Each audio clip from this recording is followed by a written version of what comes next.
Good morning students. Today we will do CTET के कुछ important points paper 1 के लिए जो ईवीएस के होंगे।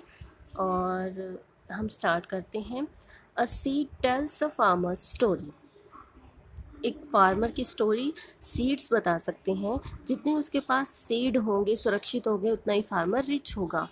वैनगम इज़ इन गुजरात। गुजरात में क्या है? वैनगम नाम का प्लेस है। ये आपके एग्जाम में आ सकता है कि गुजरात वैनगम कहाँ पर है। वैनगम गुजरात में स्थित है। In old times good seeds were stored in dried God लौकी कोटेड विद मड। पुराने समय में जो सीड होते थे, बीज होते थे, वो कहाँ पर स्टोर किए जाते थे? लौकी के अंदर, गॉड के अंदर। जब वो लौकी पक जाती है, उसके अंदर बीजों को सुरक्षित रखा जाता था। उसके बाद उसको ये मड से लेप दिया जाता था, कीचड़ से लेप देते थे, उसके ऊपर लेप लगा देते थे। लौकी जब पक जाती है तो उसके ऊपर का हिस्सा हार्ड हो जाता है, ठीक है। तो अंदर सॉफ्ट के हिस्से को निकाल के उसके अंदर बीजों को सुरक्षित रखा जाता था। उसके बाद उसको कीचड़ से लेप करके सुरक्षित रखते थे, ठीक है, ताकि वो लंबे टाइम तक चल सकें और अच्छे से रह सकें। नेक्स्ट आ जाता है हमारा neem leaves protect seeds from insects. ये तो सभी को पता है कि जो इंसेक्ट हैं, किसी भी टाइप का इंसेक्ट है, अगर हम अपने कपड़ों में या किचन में कहीं भी इंसेक्ट होने का खतरा रहता है बेड के अंदर, तो हम नीम्स के लीव अगर रख देते हैं, पत्ते अगर हम उसमें रख देते हैं, तो किसी प्रकार का इंसेक्ट नहीं लगेगा। Undia is a kind of dish sabji prepared by keeping the pot upside down between hot coals. Undhiyu means upside down in Gujarati. Gujarati की भाई एक डिश है जिसे कहते हैं ऊंधिया। ऊंधिया डिश कैसे बनाई जाती है? एक पोट होता है, मान लो ऐसे पोट के अंदर हम सब्जी बनाते हैं। तो अब इस पोट के उल्टा रख के, यानी अप वाली साइड डाउन रख के यहाँ पर सब्जी बनाई जाती है, ठीक है। अब जैसे हम उल्टा तवा रख के रोटी बनाते हैं, तो वहाँ पर गुजरात में क्या करते हैं, एक बर्तन जो डूंगा होता है, वो उसको ऐसे रख के उसके ऊपर सब्जी बनाई जाती है, ठीक है।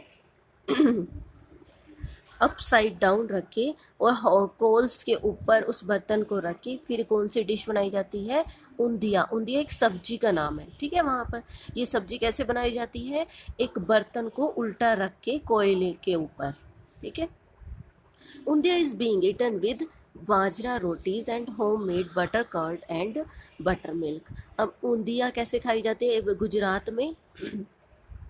बटर मिल्क के साथ, और दही के साथ, और जो होममेड बटर होता है, मक्खन होता है, और इसके साथ क्या खाई जाती है सब्जी के साथ? बाजरे की रोटी। बाजरे की रोटी विद ऊंधिया सब्जी एंड होममेड बटर कर्ड के साथ, ठीक है। नेक्स्ट आ जाता है हमारा बाय ग्रोइंग। अब ये क्वेश्चन कैसे आ सकता है कि गुजरात में कौन सी डिश अपसाइड डाउन करके बनाई जाती है? अपसाइड डाउन पोट का, तो कौन सी सब्जी? ऊंधिया सब्जी।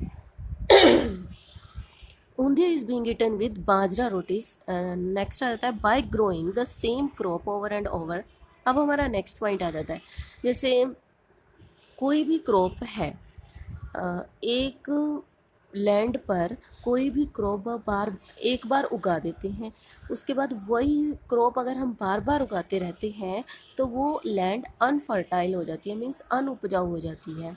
Bye growing the same crop over and over using so many chemicals the land become unfertile. एक ही तरह की क्रॉप उगाने से जो लैंड है वो अनउपजाऊ हो जाती है। नेक्स्ट आ जाता है झूम फार्मिंग। झूम फार्मिंग वाला क्वेश्चन कैसे आता है आपको? जैसे 4 पॉइंट्स दे देते हैं, 4 पॉइंट्स में से आपको चूज़ करना होता है इसमें से कौन सा गलत है या कौन सा सही है। तो इसका मतलब आपको झूम फार्मिंग के बारे में एक एक पॉइंट पता होना चाहिए, ताकि आप वहाँ पर लिख सको कि कौन सा सही है कौन सा गलत है। जैसे farms are left empty for a few years after cutting a crop, nothing is grown in that land, in this land weather is arising. जैसे जूम फार्मिंग में क्या होता है? जूम फार्मिंग में पहले एक फसल उगाई जाती है, एक तरह की क्रॉप उगाने के बाद उसके बाद फ्यू ईयर्स तक कुछ नहीं उगाया जाता, ठीक है। उसके बाद उसमें अनवांटेड प्लांट्स उगते रहते हैं, तो उन अनवांटेड प्लांट्स को कट कर दिया जाता है और उसके अंदर जो अनवांटेड प्लांट्स हैं उनको जला दिया जाता है। तो जलाने पर जो अनवांटेड प्लांट्स के कुछ हिस्से होते हैं या जड़ें होती हैं, वो क्या करती हैं, भूमि को उपजाऊ बना देती हैं। ठीक है, उसके बाद हल्का हल्का डिग करके उसको खोद के फिर उसके अंदर बीज बोए जाते हैं। आइदर बैम्बू और अदर क्रॉप्स उग जाती हैं, did not approve uproot them, उन्हें उखाड़ा नहीं जाता। आफ्टर कटिंग, सिर्फ उनको ऊपर से काटा जाता है, उनकी जड़ें नहीं उखाड़ी जाती। इट इज़ बर्न, फिर उनको जला दिया जाता है। This ash make the land fertile. When this land is ready for cultivation, it is dug lightly and seeds are sprinkled on it. फिर उनको थोड़ा थोड़ा लाइटली खोद के फिर उसमें बीज बो दिए जाते हैं। This is done in Mizoram. झूम खेती कहाँ की जाती है? मिज़ोरम में की जाती है। या मिज़ोरम में कौन सी खेती की जाती है? झूम खेती की जाती है। ठीक है, नेक्स्ट आ जाता है हमारा क्रोटोन्स प्लांट। क्रोटोन्स प्लांट आपने देखे होंगे, जो उनके छोटे छोटे पत्ते जो सूख जाते हैं ऊपर से। Give signal when the soil become dry, जब उनके ऊपर वाली सॉयल ड्राई हो जाती है। The roots of the crotons do not go deep in the ground. Croton plants की एक स्पेशलाइजेशन है कि वो ग्राउंड के डीप तक उनकी जो जड़ें हैं वो नहीं जाती, रूट्स नहीं जाती। So when the top layer of the soil becomes dry, जब मिट्टी की ऊपरी वाली सतह सूख जाती है, the croton leaves bend and become limp. तो क्रोटोन के जो पत्ते हैं वो पीले पड़ के झुक जाते हैं और गिरने लग जाते हैं। The earthworm soften the soil by digging underneath to make tunnel. जो अर्थवॉर्म्स हैं वो धरती के अंदर टनल्स बना लेते हैं अपनी, और जो सॉयल है उसको उपजाऊ बनाते हैं। यानी जो अर्थवॉर्म होते हैं वो किसान के फ्रेंड होते हैं। ठीक है, क्योंकि वो उसकी हेल्प करते हैं फसल को अच्छा उगाने में। फसल कब अच्छी उगेगी? जब धरती की मिट्टी उपजाऊ होगी। ठीक है, और ये मिट्टी को उपजाऊ ही बनाते हैं। We acquire certain traits at birth from our. Next point आ जाता है कि हम कुछ जो चीज़ें हैं वो पेरेंट्स से ले लेते हैं, बर्थ से। एंड सर्टेन थिंग्स और skill we learn from our environment. कुछ चीज़ें हैं हेरिडिटी के थ्रू हम अपने पेरेंट्स से लेते हैं, और कुछ चीज़ें हम अपने आसपास के एनवायरनमेंट से लर्न करते हैं, सीखते हैं। जो स्किल्स कुछ हमारे अंदर आ जाती हैं वो एनवायरनमेंट के थ्रू भी आती हैं और पेरेंट्स से भी हम ले लेते हैं। Polio is caused by a virus. अब जो कोरोना वायरस है ये भी एक वायरस है, कोरोना और पोलियो भी एक वायरस है। इट इज़ नॉट इनहेरिटेड, ये पेरेंट्स से नहीं मिलता है, हेरिडिटी नहीं होती है ये वायरस की। ये वायरस है जो फैल कर एनवायरनमेंट के थ्रू हमें मिलता है, पोलियो का। A doctor can be invited to spread information about these diseases. अब जैसे पोलियो हो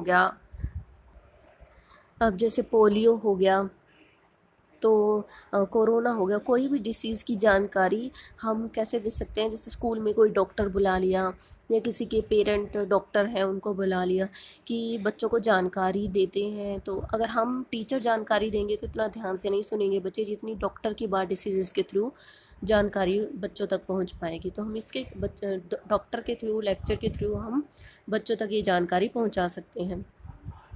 Gregor Mendel was born in a poor farmer family in Austria in 1822. जो ग्रेगर मेंडल है वो पुअर फार्मर था, ऑस्ट्रिया में पैदा हुआ था ग्रेगर मेंडल 1822 में।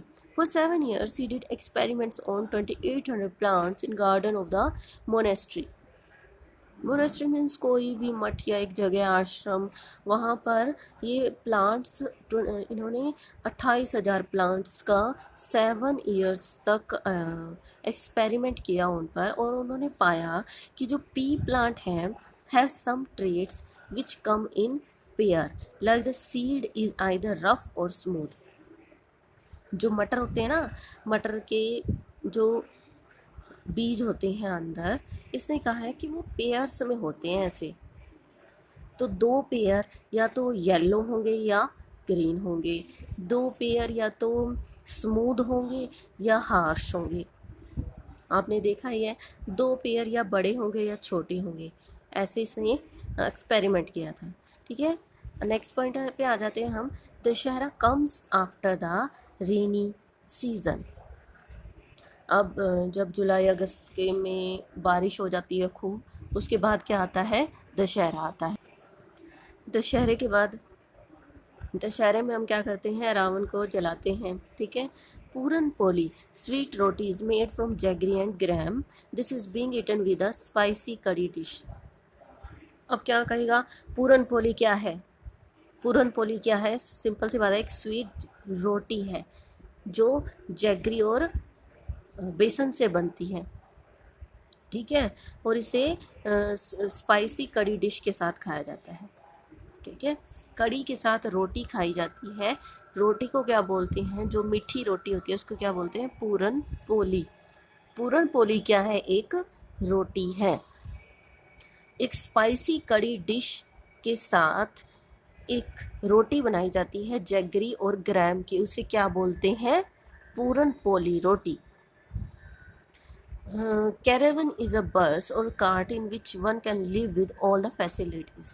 अब एक बस और कार आपने देखी होगी जिसमें शूटिंग वाले लोग भी रहते हैं, कैरेवन कहते हैं उसको। ठीक है, जिसमें सब तरह की फैसिलिटीज़ होती है। Farming of sugar cane needs much water. अब शुगर केन है, जो गन्ने है, गन्ने की खेती को सबसे ज़्यादा पानी की ज़रूरत होती है। सबसे ज़्यादा पानी की ज़रूरत किस खेती को होती है, ऐसे आ जाएगा क्वेश्चन, तो आप क्या लिखेंगे, गन्ने की खेती, शुगर केन।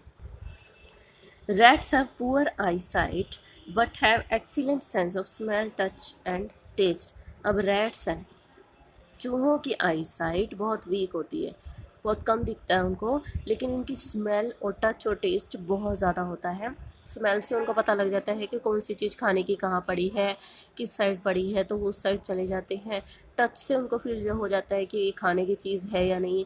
टेस्ट से उनको पता लग जाता है कि ये किस चीज़ की का टेस्ट है, क्या चीज़ है ये। ठीक है, अभी मैंने न्यूज़ सुनी थी कि चूहों ने 3 करोड़ का नुकसान कर दिया। एक शॉप बंद थी वहाँ, काजू बादाम, चूहों की ट्रीट हो गई, काजू बादाम को खूब अच्छे से खाया उन्होंने, चूहों ने।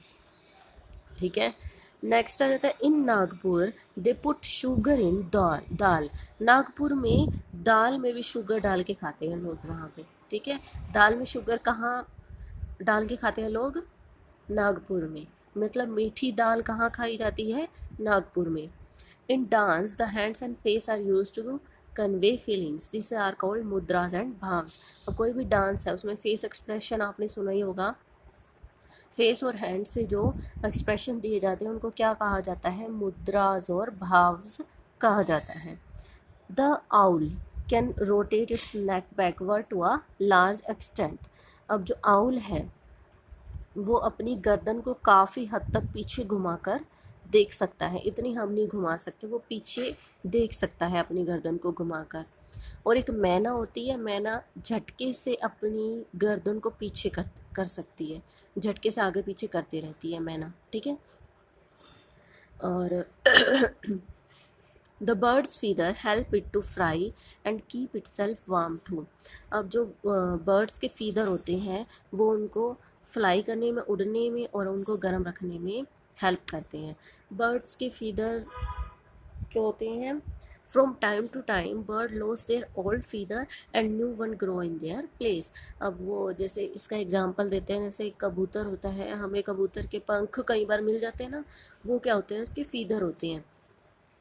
जो ऐसे वाला फीदर नहीं होता कबूतर का, वो गिरा हुआ मिल जाता है, कई बार पैरट का भी मिल जाता है, ऐसे वाला फीदर होता है। तो ये फीदर उनके पुराने गिरते रहते हैं और न्यू आते रहते हैं। ये उनको फ्लाई करने में भी मदद करते हैं और उनको गर्म रखने में भी मदद करते हैं। नेक्स्ट आ जाता है हमारा, Braille is written on a thick paper by making a row of raised points with a pointed tool. Braille, Braille क्या होती है, एक आर्ट होती है जिसमें जो ये आइज़ नहीं होती, ब्लाइंड होते हैं जो लोग, उनके लिए ये होती है, थिक पेपर पर बनी हुई होती है, डॉट डॉट बने हुए होते हैं, पॉइंट्स। ठीक है। Braille is read by running the fingers on the raised dot.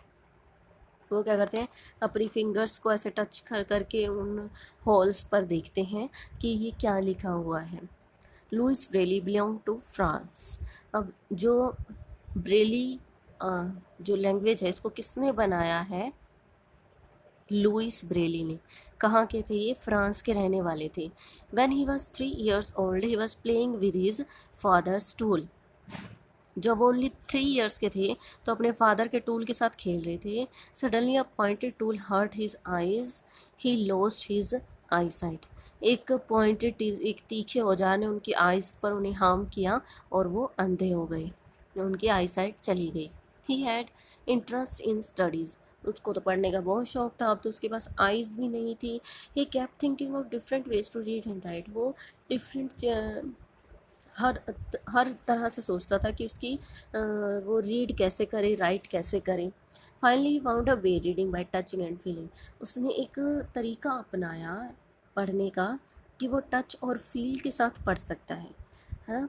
This way of reading letter came to be known as the Braille script. इसको क्या बोला जाने लगा? ब्रेली स्क्रिप्ट बोलते हैं इसको। मैंने लैंग्वेज बोला था ना, क्या बोलते हैं इसको? Braille script, not language. This script is based on 6 points. इसकी ये स्क्रिप्ट होती है, इस 6 पॉइंट्स पे ऐसे एक पेपर होता है और एक अक्षर इतने पॉइंट पर होता है।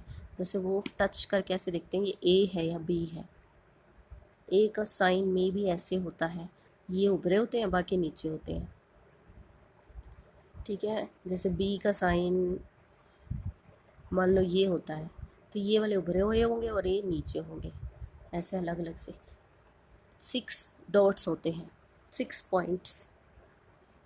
Braille can now also be written using the computer. अब तो हम कंप्यूटर पे भी ये स्क्रिप्ट लिखने लग गए हैं। If you show the children the actual Braille script they will be able to understand it better. अगर एक्चुअल ब्रेली स्क्रिप्ट दिखाई जाए तो अच्छे से इसको समझा जा सकता है। नेक्स्ट आ जाता है हमारा, in the beginning pots were made of stone and clay. पहले पहले जो पोट बनाए जाते थे वो पत्थरों के और मिट्टी के होते थे। आजकल तो जैसे पोट काफ़ी मेटल्स के आने लगे, जैसे स्टील के, एल्युमिनियम के। तो पहले क्या थे, ये पत्थरों के होते थे और मिट्टी के होते थे। People made pots of stones by digging and scraping stones with their hand. जो पोट्स थे ये स्टोन के डिग कर करके उसको स्टोन्स को तो अब हैंड से ही बनाए जाते थे ये सारे पॉट। अब नेक्स्ट आ जाता है हमारा कहवा। कहवा एक टी है एक तरह की, विद आलमंड एंड कार्डेमन कार्डेमम, वो इलायची और बादाम की एक टी है जो कहाँ मिलती है? श्रीनगर में। श्रीनगर में चाय मिलती है आलमंड और कैरेडमम की। The Dal Lake is also in Srinagar. Srinagar में चाय मिलती है जिसको बोलते हैं कहवा, आलमंड और इलायची की। और डल लेक भी कहाँ स्थित है? श्रीनगर में। ठीक है। Birds prevent fruits from insects as they eat them. Fruit जो होते हैं वो बर्ड्स फ्रूट्स को बचाते हैं इंसेक्ट से। कैसे? बर्ड्स जो इंसेक्ट हैं उनको खा लेते हैं और फ्रूट्स उनसे बच जाते हैं। नहीं तो इंसेक्ट अगर फ्रूट्स पर लग जाते हैं तो फ्रूट ख़राब हो जाते हैं। Bajju village is in Rajasthan. Rajasthan में हमने स्टार्टिंग में पढ़ा था कोई प्लेस, वो भी राजस्थान में था, और ये बज्जू विलेज भी राजस्थान में है। ठीक है। राजस्थान में क्या है? एक बज्जू विलेज है। डिस्कस द री यूज़ ऑफ वाटर। अब हमने जैसे बच्चों के साथ हम पढ़ाते हैं तो हमें बच्चों के साथ डिस्कस करना चाहिए कि वाटर को कैसे री यूज़ कर सकते हैं। This would help the children to understand the importance of saving water. it will be useful to listen and adopt suggestion given by the student in this regard. अब क्लास में कैसे भी अगर हम बच्चों को पढ़ाते हैं कि रीयूज़ करो वाटर का, और फिर उन्हें इम्पोर्टेंस की पता लगे कि वाटर की कितनी इम्पोर्टेंस है, और उनको डिफरेंट टाइप से यूज़ करना आएगा वाटर को, और सेव करना आएगा। ठीक है, अब हम नेक्स्ट वीडियो में मिलेंगे। Till then bye.